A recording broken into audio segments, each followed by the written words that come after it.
All right, all right. Shalom, shalom. It's your brother Shaw, Seed Abraham 144, Strong Spirit 144. Without further ado, I'd like to give all glory, honor unto Yahweh by Hashem Yahushai, by Hashem Rakah, Kodash, double honor to the elders that teach the great millstone that teach this truth.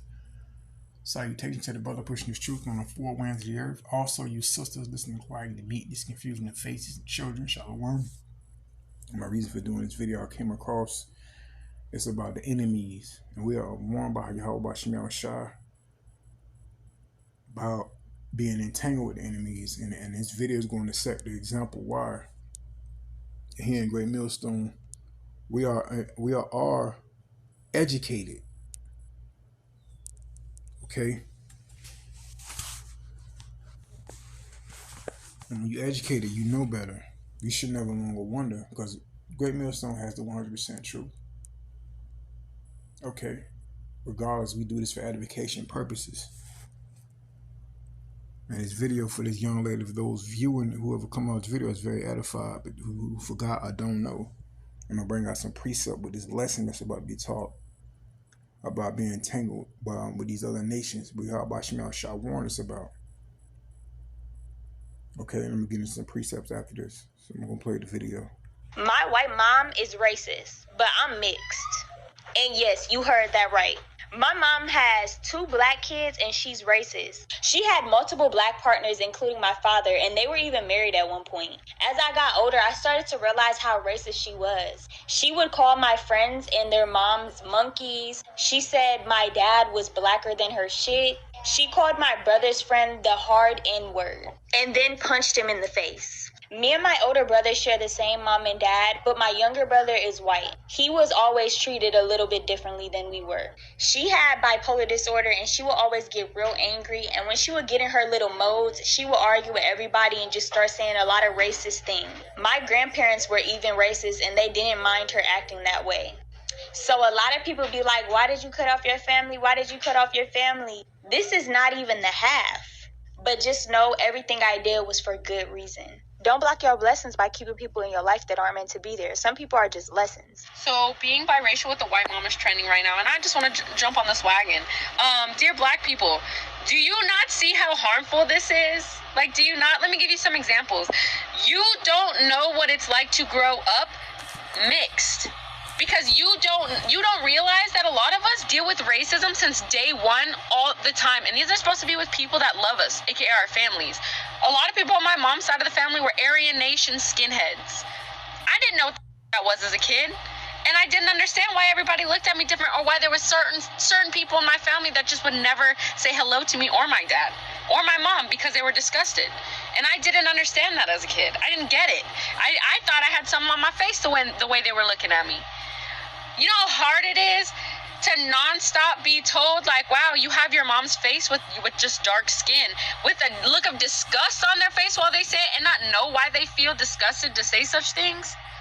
It's confusing.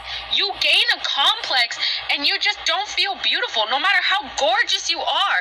You change yourself. I straightened my hair every single day in high school so that people wouldn't run their fingers through my hair or try to pull my afro when I walked in the hallway. Like, there are so many things that we did to adjust to suburbia. Or how about going to school with my siblings who are white and I'm not, and everyone asking me if I was adopted from Africa as a joke because I'm the only black one? You know how much that fucking sucked? Like, nonstop being denied my own mother being my mother because of my skin color? Like, it was crazy. It's crazy. And then I get to college and people that look like me all of a sudden are denying my blackness, telling me I have to say I'm biracial and I can't say that I'm black. And that's the first time your blackness was ever denied, because your whole life, that's all you've been seen as?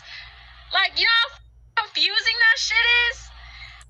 What's up, everybody? Welcome back to the channel. If you're new here, hit white women who are married to black fathers speak reflect blackness. Talking to you white women who are married to black men. You are the person who needs to be educating yourself and deconstructing your own inner subconscious biases, white supremacy culture that you've been raised in, and the racism that exists within you. But how could I have those things? I'm married to a black man. Obviously, I'm not racist at all.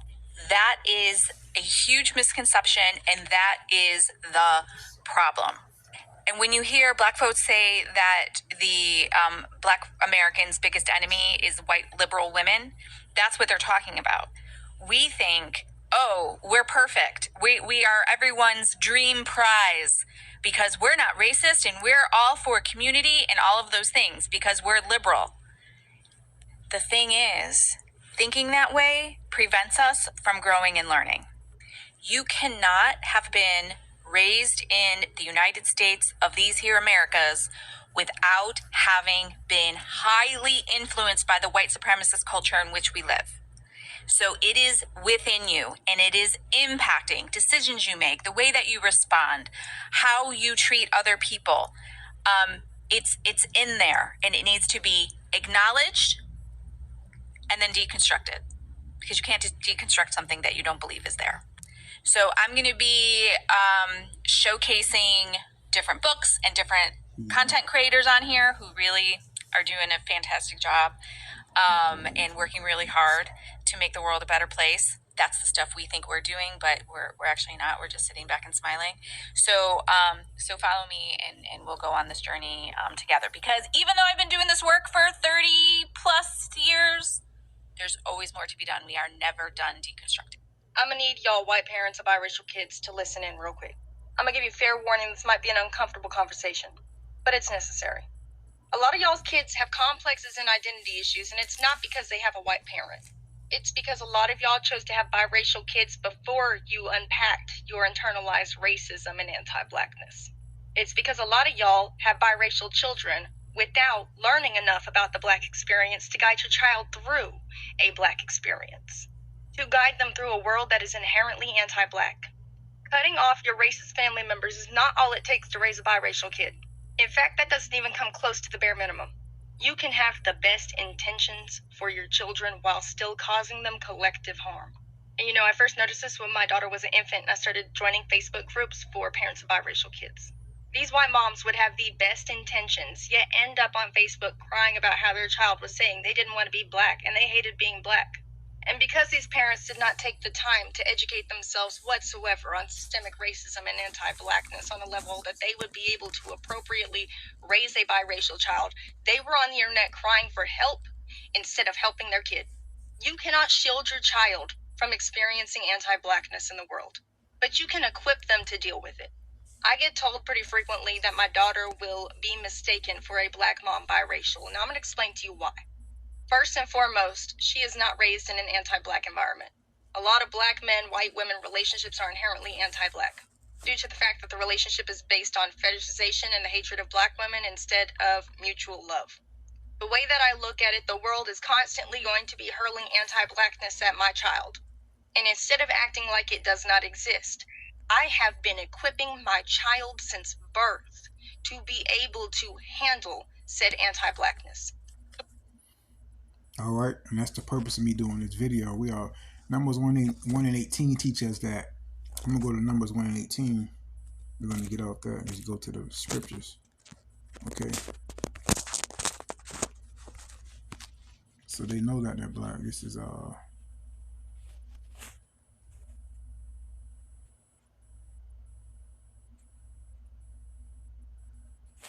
Numbers 1 and 18. Okay. And they assembled all the congregation together the first day of the second month, and they declared their pedigrees after their families and by the house of their fathers according to the number of the name, were they 20 years old and up there and upward by their polls. Okay. Numbers 1:18 teaches you are with the seed of your father in spite of the incubator. You've seen that hell she catches being an Israelite coming from an Edomite, man. And we are warned, man. This is Sirach 10, 12 and 10. Never trust thy enemy, for like as iron rustles, so is his wickedness. And that goes her wickedness also, man. Okay? because you had a seed with them, man. I've experienced that before, man. These nations will have your seed and still hate you, man. That's why we're not supposed to trust them, man. Okay? This is Deuteronomy 7:4.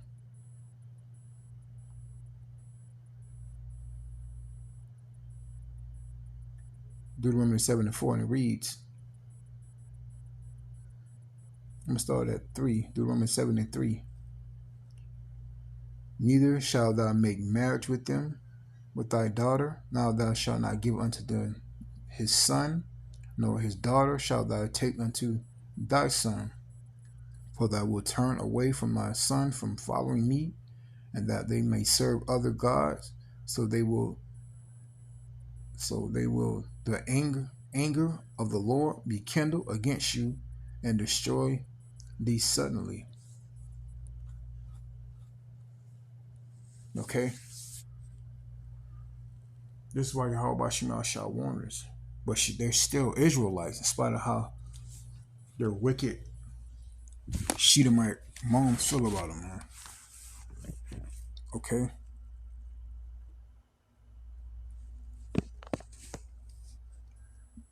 We have to be aware of this, man. But I understand that in this captivity, man, it's hard to deal with Israelite women. Because we got the worst women.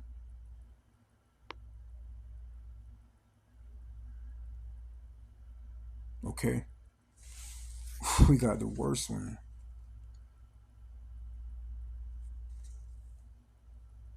Well, I say I understand that, man. Jakes go off with these other nations. It's the book of Tobit 4:12. Book 4:12.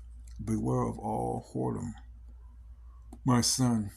Chiefly take a wife of the seed of thy father, and take not strange women to wife, which is not of the father's tribe.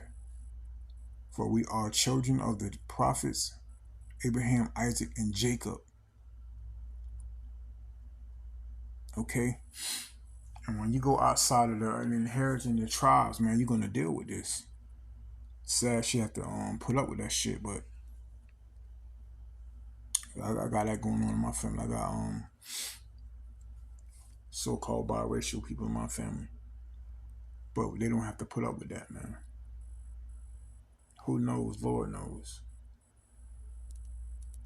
It's Proverbs 5:3. For the lips of the strange woman drop as honeycomb, and her mouth is smoother than oil, but her end is bitter as wormwood, sharp as a two-edged sword.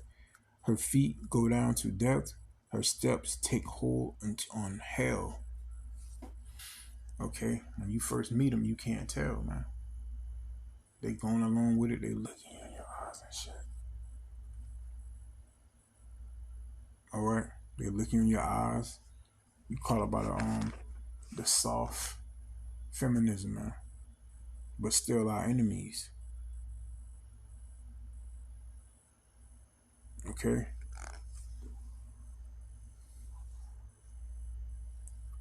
You have to beware of our enemies. With that being said, I'd like to give all glory honor unto Yahweh by Shem Yahushua, by Hashem Rakah Quadash. Remember, stay in the spirit, don't fear it. Always ask for forgiveness. Always pray without ceasing, consistently. Always beware of the enemy. And so the mind of truth is a terrible thing to waste. Shalom.